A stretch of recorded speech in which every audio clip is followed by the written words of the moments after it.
Hello and welcome back to Vampire Therapist. Let's continue. A fine evening to you, Samuel. Are you ready for tonight's session with Senora Deste? Yeah, I think so. I think we're making some good progress. That is wonderful. Remember, though, that the road to inner peace is not a straight line. True enough. I like to say I didn't make my path. Nature did. Samuel, you have the makings of a poet. Oh, I meant it more literally. When I was walking in the woods, I just walked where the land led me. But you see, this is a wonderful metaphor. If there is a valley between two mountains, that is the path nature takes us on. We often choose to climb the mountain instead when the easier path is made for us. Your experience guides your intuition more than you might expect, my friend. Guess it's that peasant wisdom the Senora mentions. Be careful with the labeling, my friend. I didn't mean it in a bad way. I ain't ashamed of being a peasant. I'm just folks, as we like to say. I can see why the Senora has become quite fond of you. Are you prepared for your session with her? Yeah, I think with our progress, there might be some other distortions to focus on. Let me think. Yes, control heresy. Disqualifying the positive. Nosferatu thinking. Blaming. And always right. That was easy. All right, locked and loaded. The people of your country have so many colorful phrases having to do with firearms. I do not understand the obsession. I can't explain it neither. I shall leave you alone with the Senora, Samuel. Howdy, Senora. Good to see you tonight. You were looking forward to seeing me. Well, sure I was. You're an interesting person, Senora. It's a privilege to get to know you. I suppose you have learned something of manners yourself. I thought a lot about the things we talked about last time, you know. Oh, yeah? What about exactly? About how foolish I was for wasting my time for so long fighting against reality. Now hold on, Senora. Maybe you were fighting reality some, but that doesn't mean you were wasting your time. That fighting with reality is just part of what makes you human. It's your experience, your journey that you're learning from. But if the aim was to control my family, I failed to achieve that aim. Yeah, but that's real all-or-nothing aim, Senora. It's easy to fail when the conditions for winning are so narrow, right? Yes. You are, of course, correct. Would that I had listened to the simpletons in my life earlier. Well, I'm glad you've been doing some thinking. You were putting so much pressure on yourself to be the one keeping your family going. I can tell how much it was weighing on you. I spent so long trying to fix them, trying to transform them into something that they were not. May I talk to you about my ex-husband, Sam? Of course you can. I know he gave you a lot of grief. He hurt me deeply, in so very many ways. He was the start of all my delusions because I thought I could fix him. I thought Frankie was the way he was because I was not an ideal wife. That perhaps he would have been faithful if I had been as beautiful or fertile as a Medici. I know I have been arguing with reality, as you have said, but the idea of a fruitful marriage, sanctified by God, this was the only reality I had. But that reality did not match with mine. God could not have blessed both our marriage and riddled Frankie's penis with French diseases. French diseases? We used to call syphilis the malfrance. Diseases don't belong to any nationality. You sound like a certain politician from back home. Do not insult me. Have I not suffered enough with my husband's disgusting malady? It was a painful lie to live. I could only conclude from my sorrow that God was testing me. Endlessly. The Senora was seeking a justification for her feelings, and I believe she found one. It was a painful lie to live. I could only conclude from... The Senora was seeking a justification for her feelings. It was... I want to challenge you on something there. That sounds like a kind of hopeless statement. Like you're doomed to keep being tested on God's terms. Perhaps it was hopeless. As you said, Isabella d'Este and Francesco Gonzaga could not change their natures. That's true, but here's the thing. Does that mean you were doomed, or were you just doomed on God's terms? I think this just needs a little reframing. I know you were dealt a rough hand, but it doesn't necessarily mean you were being tested. Sometimes we just gotta make do with the hand we got. What I'm suggesting is that then and now, a radical acceptance approach could have helped you. What do you mean? I'm feeling glamorous, imperative, devious, and polyamorous. You could have had some sort of secret arrangement. That was pretty common back then, right? Oh, we did have a secret arrangement. The arrangement was that he kept secrets from me and I pretended not to know about them. Had you ever considered talking about it? I could not. You do not know what it was like back then. A woman, even one such as I, was always subject to her husband. I did not have a say in his affairs. I had to play the part of the good wife and mother. You must understand, I only earned my significant power by playing the societal game. But he knew you were aware of his indiscretions, didn't he? It was hard to deny when he approached me with that rotten thing between his legs. So why not bring the issue out in the open? He would have become angry, I am sure. Perhaps he would have beaten me and taken away the privileges I had worked so hard to earn. Perhaps it is pointless to tread over the past again and again. What has happened has happened. It has been nearly 5 centuries. I should not let the past haunt me so. If I am true, Sam, I am still very angry about all the lies I was told. I may be harboring some resentment. You don't say. You will understand when I tell you of Frankie's greatest cruelty. I will tell you that the man, for all his fighting spirit, had very weak sperm, for he could not sprout a male seed in my womb. Thankfully, I had no natural children of my own, but even I know that they would have had only half of my genetic material. I will tell you. Hold on, are you really blaming your husband's sperm for your having girls?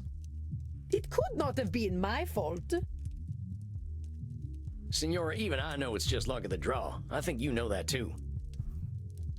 Fine. Perhaps I just wanted to insult Frankie. But I will continue. My first child was a girl. I could not have been more embarrassed. Or so I thought, until I had my second child, who was also a girl. I will tell you, Sam, I was a young woman in mourning. I did not emerge from my chambers for weeks. The next time, finally, I had a boy, my beautiful Federico. He was such a charming child. He would entertain me so with his clownish behavior. May I show you a picture, Sam? Well, sure, let's take a look. Look at him. Isn't he beautiful? He could have been a movie star or a model today, don't you think? Admit it, he is the most handsome boy who ever walked this cursed earth. Well, Why am I asking you? What do you know of beauty? Anyway, I gave all of myself to him, all my guidance, all my wisdom, and all of my love. Everyone said, you are doting on him. Give him some air. How dare they tell me my business? I am Isabella d'Este. I know what is right. Senora, I'm sure you knew what was best for your son, but ain't it possible that those people might have been able to help you? It's lonely work when you feel like you can't listen to anyone else. Are you telling me how I should have raised my son? I got a better sense of self-preservation than that, Senora. But you gotta admit, this Nosferatu thinking of being always right is pretty exhausting, ain't it? Oh, that is true. And as it turned out, pointless. It did not matter in the end. Frankie, in his supreme foolishness, managed to get himself captured by the French. He ransomed himself out of prison with something more precious than all the gold in Venezia, more valuable than the Pope's seat. He sold my son, my beautiful Federico. Dang, that must have been devastating, Senora. I can't imagine how painful that must have been. No, you cannot. For you will never be a mother to a son so beautiful, so intelligent, and so pure. But that was not the end of my pain. It was not enough to take my son away. Not content to merely break me, the French, as always, needed to corrupt. They sent my sweet Federico to a den of filth, a place where chastity went to die, straight to the crossroads of Sodom and Gomorrah. They sent him to the Vatican. The Vatican? Seems like that'd be a pretty boring place for a boy to spend time. This was Rodrigo Borgia's Vatican. It was a city of prostitutes and perverts, and he was their mayor. My poor Federico. He was a boy of a certain age. I could not have prepared him for the temptations he encountered. When he finally returned to me, he was no longer Isabella d'Este's child. He was the child of Francesco Gonzaga, an experienced whoremonger in his own right. Hold on a sec. No longer your child? You can't think that's true. You raised that boy, and there's no way he could forget you. Maybe he got up to shenanigans out there in the Vatican, but you're only hurting yourself by erasing your influence on him. Now be honest. Did he lose everything you taught him? No. He still had an appreciation of art, for which he had some taste. And he had some political acumen, I suppose. I'm not saying you should forget what happened to your son. That would be pretty unrealistic. But give yourself some credit for the influence you had, huh? You are kind, Sam. Thank you. But it is hard to forget the child who returned to me. I am a man now, mother, he would say. I do not have to listen to you. And indeed, he did not. Which is why he died of syphilis, just like his depraved father. He did not even have the courtesy to wait until I was dead. Now do you understand why I prefer the illusion of truth and beauty I try to bring to art? My mother told me when my marriage was young, Isabella, you must pretend that all is as it should be. The truth is dark, but you must maintain your own. I hate to say it, Senora, but I think your mama was spouting a few should statements of her own. Keeping up that illusion must have been draining. That is why I tried to create my own illusions. If I depicted love and chastity in their ideal form, I could make that illusion come true. Well, Senora, if anyone were strong enough to change the world's morality, it might be you. But I think you know the truth is that you don't have that kind of control. No one does. Then why am I here, Sam? Why are any of us here? Are we here to eat, sleep, fornicate, and die? I know a few folk who might say that's why we're here. It's one of them existential questions, ain't it? Here's my take, Senora. I think you're here to be you. I certainly hope you have something more intelligent to contribute than that. I don't really. Here's the thing, Senora. None of us is going to change the world overnight, or even in a millennium of nights. But our being here, being ourselves, swings the pendulum in a whole bunch of unknowable ways. That is a dark interpretation of reality. Are we truly so powerless? Isabella sees imperfection as helplessness. Help her see otherwise, my friend.